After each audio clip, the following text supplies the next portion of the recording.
Hello everyone, welcome to my channel Dot to Study. So here I am again with a new chapter of civics, that is the president and the vice president. So it's the second chapter from civics. Okay, earlier we have already discussed the first chapter, that is the Union Parliament. So before going to this chapter, I wish that you all recall the first chapter. Okay, so now I want to ask you a question. See, whatever bills or resolutions are made by either house of the parliament are finally sent to whom for their assent?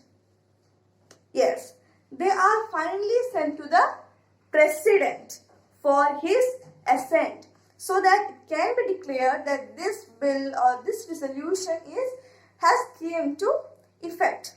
Okay, has came into effect. Now, why is it so that everything requires the assent of the president? Because he is the head of the state. Because he is the head of the state. And furthermore, he is also the commanding officer of defense forces. He is also the supreme commander of the defense forces of India. Okay, understood. Now, the president it's not like that he is one man army. President is aided, or many other officers works under the president for the smooth functioning of our country. And the president mainly takes all his decision by the advice of the prime minister and the council of ministers. It means that a decision taken by the president is not his own decision. Rather, that decision is taken by the advice of prime minister and the council of ministers. Okay, did you get that? Now we will discuss about the qualification for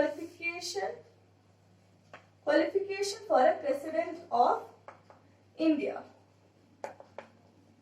That is, what qualifications, what criteria should a person qualify to be the president of India? Okay, first of all, he should be a citizen of India. Okay, second, he should have attained 35 years of age. How much? 35. मतलब कि first वो तो India के citizen होना चाहिए, second उनका as 35 हो चुका होना चाहिए, and the third, he should fulfill all criteria that should be fulfilled by a member of Lok Sabha. Okay, did you get that? It means कि उनके पास वो सब criteria fulfill होना चाहिए जो सब एक लोक सभा के member fulfill करना चाहिए. Okay, so what are the qualifications to be a member of Lok Sabha? First of all, he should be an Indian citizen. He should not hold any office of profit.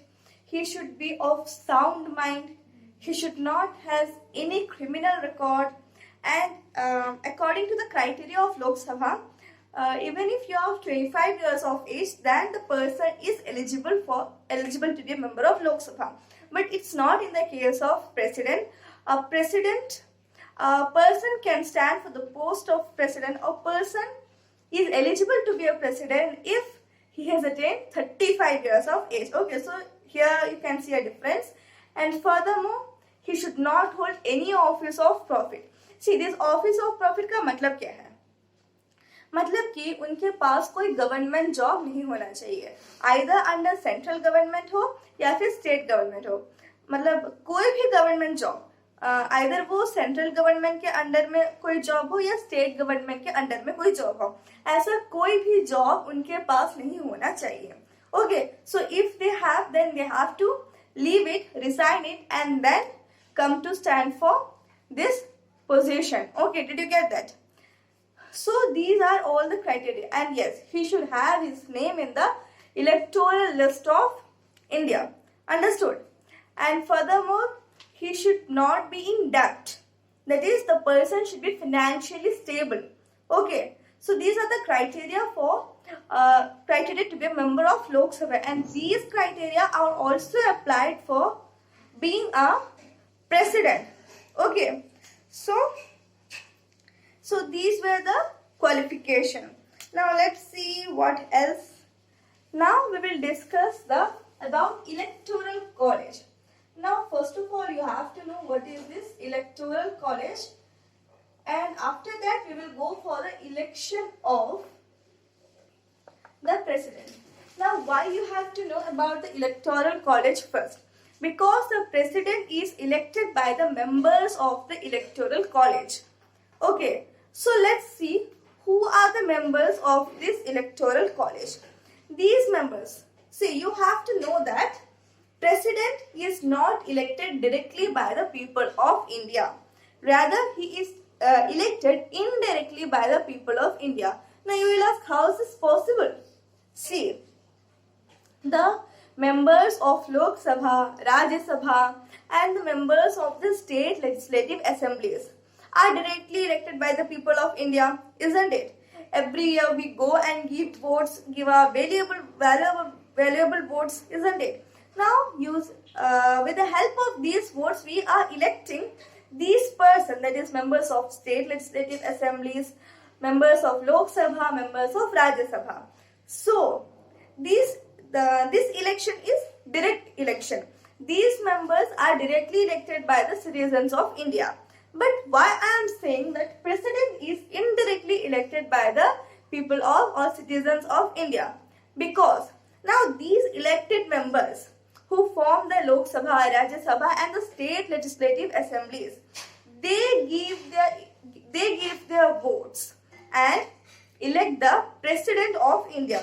So here the people don't come and give their vote to elect the president. Rather the people who are elected by these people, okay, give their votes. Did you get that? So that's the reason why the president is elected indirectly.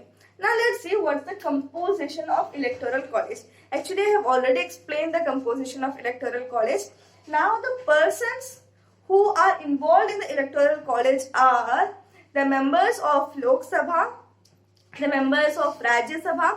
Actually, you have to mark a very important word here. Not only the members, they are the elected members of Lok Sabha, Rajya Sabha and the state legislative assemblies, including the national capital territory of Delhi and Puducherry. Okay, so they are the elected members. The nominated members, you all know that 2 members are nominated in Lok Sabha and 12 members are nominated in Rajya Sabha, and some members are also nominated in the state legislative assemblies. Now these nominated members do not give their vote. Okay, they have no right to elect the president. Okay, so did you get it? So here, that's the reason why I said the elected word is of utmost importance. Okay, so by now you know the composition of electoral college. Okay, now let's see what we have to do next.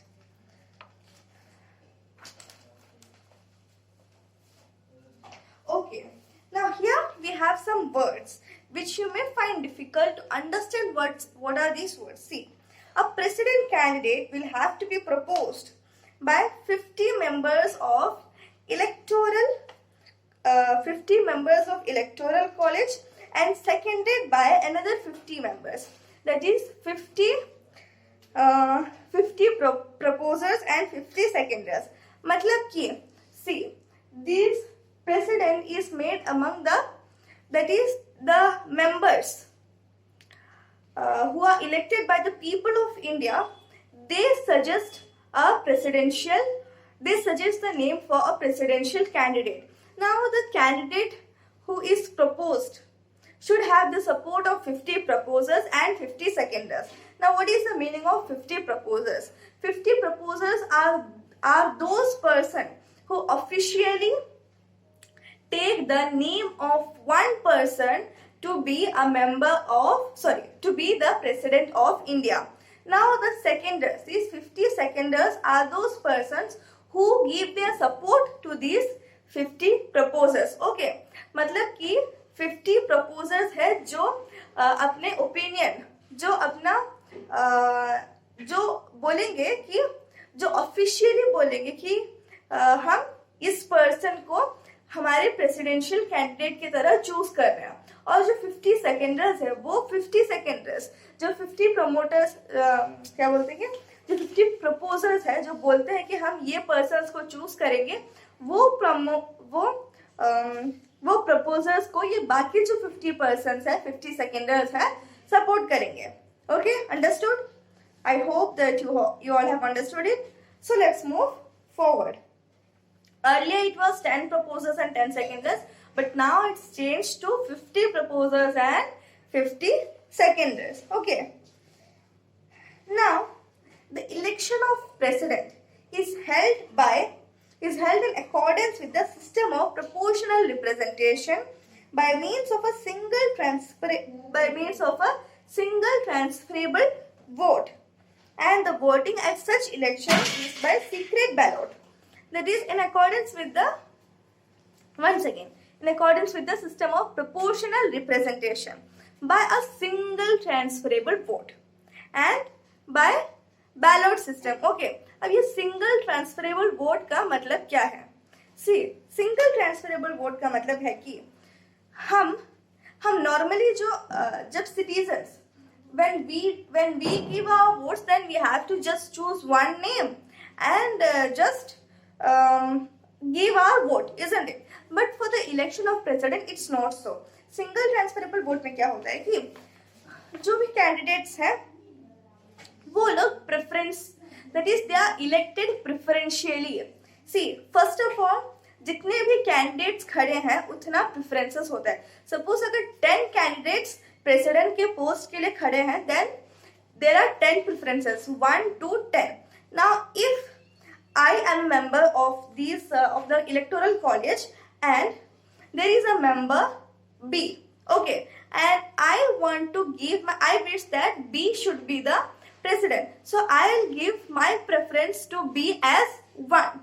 okay, अभी मुझे लगता है कि मतलब ऐसे होता है कि बस फर्स्ट प्रेफरेंस नहीं, उसके बाद भी हम प्रेफरेंस दे सकते हैं 2, 3, 4. मुझे लगता है कि अगर B नहीं हुआ तो A होना चाहिए प्रेसिडेंट, या फिर उससे कम मुझे और थोड़ा लगता है कि हाँ ये भी कर सकते हैं, लाइक C और D ऐसे करके. तो मैं चाहती हूँ कि B पक्का बने. Okay, so my first preference go to B, so I will write the 1. Okay, and if I want that someone else also should be or is eligible, then I'll give my preference as 2, 3, 4 to that members. Okay, so this is the single transferable vote. Now how this election is done, who is the winner, not winner, who is the who wins the election, how that is determined. See, for that either the person should acquire majority. अगर कोई person पूरा majority से win कर लिया कि हाँ B जो है वो पूरा मैक्सिमम लोग उसी को सपोर्ट कर रहे हैं, उसी को फर्स्ट प्रेफरेंस दिया, then there is no point of confusion. Okay, so B पूरा सिलेक्ट हो गया प्रेसिडेंट. बट अगर ऐसा केस नहीं है, then more than 50% of the votes ही इज, अगर वैसा नहीं है, और if he has more than 50% of votes, अगर वो पर्सन का 50% of votes से ज्यादा है, then he is declared elected. Okay, so it was all about the single transferable vote.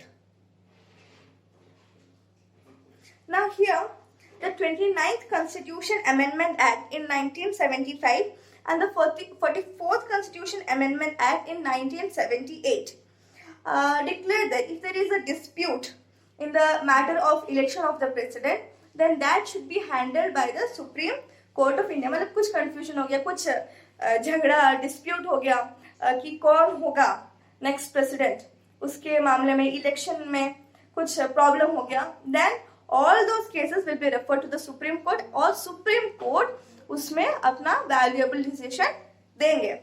Okay, understood all about single transferable vote. So now we completed. So now we have completed single transferable vote. Okay.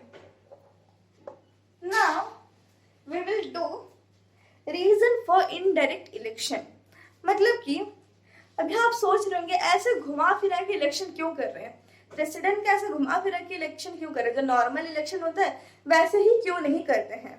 See, because the first point, if you see, if the president was to be elected directly by the people, he could become a rival center of power to the council of ministers. This would be against the parliamentary system with ministerial responsibility. अगर president को भी बाकी members जैसे direct people elect करेंगे, then there are chances that he can become a rival of the council. He can become a rival center of the council of ministers. पर अभी जो election procedure चल रहा है इसमें ऐसे कुछ होने का चांसेस ही नहीं है. क्यों? क्योंकि ये काउंसिल ऑफ मिनिस्टर्स, ये स्टेट लेजिस्लेटिव असेंबलीज के मेंबर्स सब ये लोग ही तो बना रहे हैं ना प्रेसिडेंट को, इलेक्ट कर रहे हैं ना प्रेसिडेंट को. So there is no chances of rivalry between the president and the council of ministers. Okay, so that's the first reason. Second है कि since the membership in the two houses of parliament was likely to be dominated, see, Lok Sabha जो ruling party होता है उन्हीं के members ज्यादा से ज्यादा टू हाउस ऑफ पार्लियामेंट में होता है. दैट इज लोकसभा और राज्यसभा दोनों में ही मेजोरिटी ऑफ मेंबर्स जो रूलिंग पार्टी के होते हैं. सो अगर बस यही मेंबर्स ऑफ पार्लियामेंट इलेक्ट करेंगे कौन होगा president, then it would be like that the president is a nominee of the ruling party, isn't it? क्योंकि मैक्सिमम अगर 80%, अगर टोटल 100% है और उसमें से 80 एक ही पार्टी के हैं तो फिर वो लोग सब उन्हीं के पार्टी का वोट देंगे ना. सो इट मीन्स दैट उन्हीं का पार्टी का मेंबर जो है वो जीत के आएगा, isn't it? So उसका मतलब क्या हुआ? It's like a nominee of their own party and the states would not have any power. So इसीलिए both the members of Union Parliament and the state legislative assemblies are included in the election of the president, so that the states also have some power. Okay, so the states also have some power. That is, the states are also represented well. Okay, not power. The third one is the president.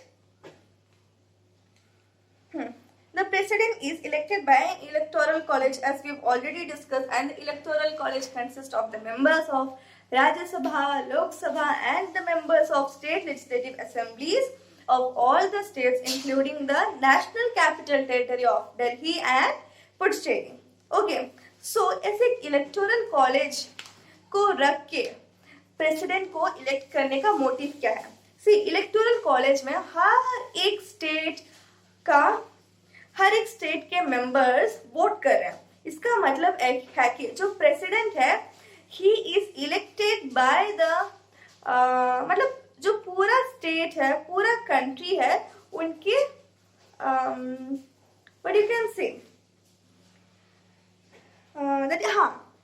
Clear voice, उनके clear voice से वो president elect हुए हैं, isn't it?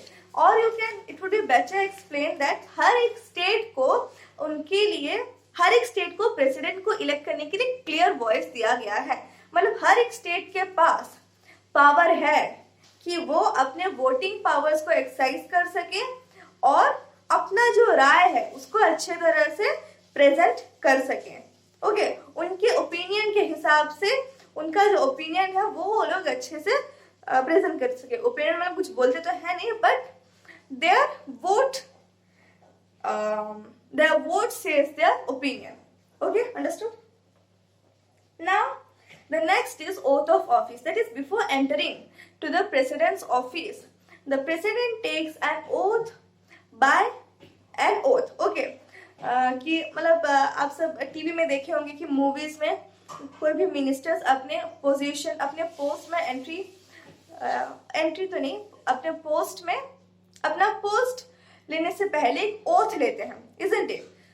So now that oath is taken in the presence of Chief Justice of India, or if suppose the Chief Justice of India is absent, then in the presence of the senior most judge of the Supreme Court. अब ये oath में क्या क्या, मतलब अब president, what oath does the president make? Let's see. Discharge the functions of the President of India. That is, the President will truthfully and honestly do all the functions that is to be done by the President of India. Second, preserve, protect and defend the Constitution and the law. That is, he will take all the pain to preserve and protect and defend the law of India. That is the law of Constitution of India. मतलब कि वो जितना हो सके उतना India की law को protect करने के लिए और what you can say preserve करने के लिए ट्राई करेंगे. Third, devote himself to the service and well-being of people of India. That is, he will be actively involved in the activities for the welfare of Indians. Okay, so these oaths are taken by the president while he is appointed, before he is appointed to be a president of India. Okay, that is before entering his office. Okay, वो appoint हुए तभी तो president बने ना. Okay, now term of office मतलब कि president कितना साल तक अपने पावर्स को एंजॉय कर सकते हैं. The term of office for the president is 5 years. Okay, but here also the president will not vacate his office until a new president comes and joins. Okay, मतलब जब तक इवन इफ उनका 5-year term खत्म हो चुका है, पर अगर नए प्रेसिडेंट इलेक्ट होके नहीं आए हैं, देन वो अपने ऑफिस को वैकेट नहीं करेंगे. जब तक नए प्रेसिडेंट नहीं आते हैं तब तक वो अपने ऑफिस को वैकेट नहीं करेंगे. Okay, now let's see the vacation of office. कब प्रेसिडेंट अपने ऑफिस को, अपने सीट को लीव कर सकते हैं? He can take a resignation. He can give a resignation to the Vice President of India. Okay, it may be regarding any issues. Okay, so वो अपने resignation को Vice President को submit करेंगे, which is such resignation will be communicated by the Vice President to the Speaker of Lok Sabha. Okay, and then if the President, this was the first point. The second one is, if the President does any act that violates the law of the Constitution, then he can be impeached. Okay, then he can be impeached. So now we will see what is the procedure for impeachment of the President. Impeach मतलब उनको उनके position से हटाना by passing of some resolutions and all. So we will see how is that done. Okay. When a president is to be impeached for violation of the constitution, either house of parliament, हाँ इसमें कोई priority नहीं है, either Lok Sabha या राज्यसभा, जिन्हें लगता है कि हाँ प्रेसिडेंट जो है वायलेट कर रहे हैं constitutional laws को, then either house can charge. Okay, now resolution, which is, now for this, as you know, while conducting a session, questions can be asked or resolutions can be given. Resolution can be passed, but for that prior notice is given, isn't it? Notice is given beforehand. So for the passing for a resolution which is to be moved against the president, for that minimum at least 14 days notice in writing is required, and furthermore that resolution should be signed by not less than 1/4 of the total members of the house. मतलब कि जितने जो भी house उसको पास कर रहे हैं वो हाउस के 1/4 मेंबर्स से कम नहीं है, नॉट लेस देन. ओके, मतलब minimum 1/4 of the members of the house should sign that. मतलब सपोज 40 मेंबर्स है तो 40 मेंबर्स का 1/4 कितना होता है? 10. सो मिनिमम 10 मेंबर्स वो रिजोल्यूशन में अपना सिग्नेचर देना चाहिए. That is they also agree to the resolution. Sign का मतलब क्या है? They also agree to the resolution, isn't it? So minimum 1/4 of the members of the house should sign that resolution, and that should be given with at least 14 days notice. Okay. The second one is the resolution is passed by a majority of not less than 2/3 of the total membership of the house. Resolution देने के लिए 1/4 members का minimum 1/4 members का agree होना जरूरी है. फिर वो रिजोल्यूशन को पास करने के लिए कितने 2/3 ऑफ द टोटल मेंबरशिप. अगर वो हाउस के 2/3 पूरे मेंबर्स कितने हैं, उनके 2/3 मेंबर्स एग्री करते हैं कि yes the things said in this resolution is absolutely correct and we also agree to it, then the resolution is passed. Okay. अब जब ये रेजोल्यूशन पास हो जाता है, then that resolution is sent to the other house and the other house is responsible for investigating whether the charge accused is correct or not. Suppose Rajya Sabha में ये resolution raise हुआ है और राज्यसभा में ये रेजोल्यूशन पास भी हो चुका है, then the other house कौन सा है, Lok Sabha. then Lok Sabha will investigate. वो लोग अब इन्वेस्टिगेट करें कि राज्यसभा जो सब एक्यूजेशन लगाए हैं प्रेसिडेंट के ऊपर, क्या वो सब सही है. Now if this house, the other house also feels that yes whatever is said is absolutely correct, then they can also show their majority. See, if as a result of the investigation a resolution is passed by a majority of not less than 2/3 of the total membership of the house.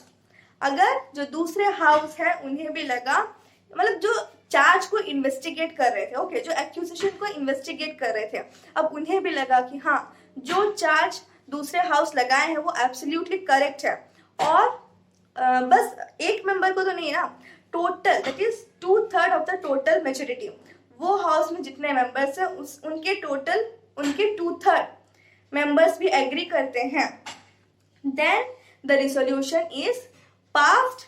Okay, then the resolution is passed declaring that the charge has been sustained.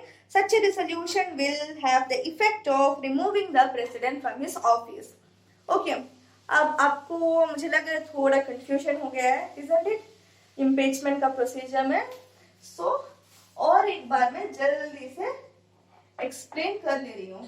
अगर आपको समझ में आ गया है तो कोई बात नहीं, फिर भी आप और एक बार सुन लीजिए ताकि आपको पूरी तरह से याद रखे. ओके, सी, अगर प्रेसिडेंट को इम्पीच करना है, देन जो रिसोल्यूशन है वो आइदर लोकसभा या राज्यसभा कोई भी हाउस में हो सकता है. तो ये रिसोल्यूशन के लिए पहले तो एक रिजोल्यूशन प्रेजेंट करना पड़ेगा ना, और वो रिजोल्यूशन देने से पहले ही 14 डेज का नोटिस देना चाहिए कि हम ऐसे एक रिजोल्यूशन प्रेजेंट कर रहे हैं. अब ये रिजोल्यूशन प्रेजेंट करने के लिए 1/10 ऑफ टोटल मेंबर्स का क्या बोलते हैं कि सम्मति और परमिशन तो नहीं, एग्री, कि जो हाउस भी रिजोल्यूशन रेज कर रहे हैं वो हाउस रिजोल्यूशन प्रेजेंट करने के लिए ही, ओके, रिजोल्यूशन प्रेजेंट करने के लिए ही 1/10 of the total membership of house का एग्रीमेंट जरूरी है. ओके, अब ये रिजोल्यूशन रेज हो गया, देन रिजोल्यूशन को पास करने के लिए, ये तो रेज करने के लिए था, 1/10 of the total membership of house का क्या बोलते हैं कि सपोर्ट. अब रिजोल्यूशन को पास करने के लिए 2/3 of total membership of house का सपोर्ट चाहिए. ओके, पहले रिजोल्यूशन रेज करने के लिए 14 डेज का प्रायर नोटिस चाहिए और 1/10 of the total membership of the house का सपोर्ट चाहिए. फिर वो रिजोल्यूशन को पास करने के लिए 2/3 of the total membership of the house का सपोर्ट चाहिए. अब जब ऐसे एक रिजोल्यूशन कोई भी एक हाउस रेज करता है, ओके, सपोज राज्यसभा रेज किया है, देन अब रेस्पॉन्सिबिलिटी अदर हाउस का, कौन है अदर हाउस, लोकसभा हुआ. ओके, ये वाइस वर्सा भी हो सकता है. तो अभी लोकसभा या फिर अदर हाउस का रिस्पॉन्सिबिलिटी है कि वो लोग इन्वेस्टिगेट करेंगे कि जो सब एक्यूजेशन राज्यसभा रेज किए हैं प्रेसिडेंट के अगेंस्ट, क्या वो सब सच है, क्या प्रेसिडेंट कुछ कॉन्स्टिट्यूशनल लॉज को वायलेट किए हैं, ये सब कौन पता करेगा? The other house. Okay, other house पता किया, और अगर उन्हें भी लगा कि हाँ that he is really he has really violated the laws, then for that also 2/3 majority of the total membership of the house का सपोर्ट चाहिए। अगर 2/3 मेंबर्स, पूरे जितने मेंबर्स हैं उनके 2/3 को लगा कि हाँ प्रेसिडेंट कुछ कॉन्स्टिट्यूशनल लॉज को वायलेट किए हैं और जो अदर हाउस जो भी एक्यूजिशन लगाए सब सही है, 2/3 को लगना चाहिए। ओके, तभी जाके वो रिजोल्यूशन इफेक्ट में आता है और ये लोग सपोर्ट करते हैं। ओके, नाउ अगर ऐसे सपोर्ट मिल गया तो रिजोल्यूशन इफेक्ट में आता है, and then the president can be removed from the office. Okay, अब इसके बीच जब इन्वेस्टिगेशन करते रहते हैं दूसरे house, then the president can come and say his part. Okay, that is he can clear his part. वो अपने तरफ अगर उन्हें कुछ कहना है, अगर उनके तरफ कुछ मतलब अगर वो कुछ राइट चीज कर रहे थे और ये लोग कुछ गलत समझ लिए, then he can give all that clearances while the other house is investigating the matter. Okay, तो आई होप कि आपको ये अच्छे समझ में आ गया है। ये बहुत इंपॉर्टेंट है, इसलिए मैं इतना स्ट्रेस देके समझा रही थी और ये जल्दी समझ में भी नहीं आता है। ओके, इसलिए मैं थोड़ा बार बार समझा रही थी। अभी मुझे लग रहा है कि आपको समझ में आ गया है। ओके, सो बाकी जो भी rest of the portion with powers of the president of India और बाकी जो सभी है वाइस प्रेसिडेंट से related all those topics we will cover in the upcoming videos. Okay, so आज का क्लास कैसा लगा मुझे कमेंट करके बताएं, and till the next time we meet, bye bye and study well.